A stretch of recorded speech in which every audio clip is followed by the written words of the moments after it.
আমি মনে করি এই সিনেমাটা আর 5টা সিনেমা পশ্চিমবঙ্গের বিভিন্ন সিনেমা হলে যেভাবে দেখানো হয় সেভাবেই দেখানো উচিত। তারপর মানুষ ঠিক করবেন যে তারা সিনেমাটা দেখবেন না, এটাকে গ্রহণ করবেন না।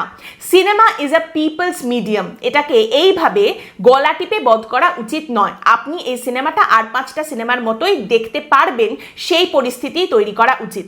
এবার আপনি যদি আমাকে প্রশ্ন করেন আমি কি হলে টিকিট কেটে এই সিনেমাটা দেখতে যাব? না।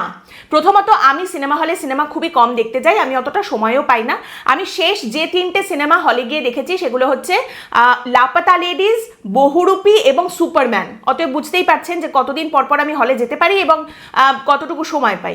আমার ওটিটি প্ল্যাটফর্ম অ্যামাজন প্রাইম বা আমার নেটফ্লিক্স এই রয়েছে, এখানেই আমি সিনেমা দেখে নিই। তো এই সিনেমাটা যদি অনলাইন কোনো প্ল্যাটফর্মে আসে, ওটিটি প্ল্যাটফর্মে আসে, আজ থেকে 2-3 মাস বাদে যদি আমি সময় পাই টুক করে সিনেমাটা দেখে ফেলবো।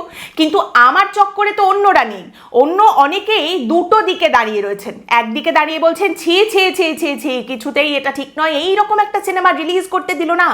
আরেকদিকে কিছু মানুষ দাঁড়িয়ে বলছেন বেশ করেছে রিলিজ করতে দেয়নি, এইরকম সিনেমা রিলিজ করা উচিতই নয়।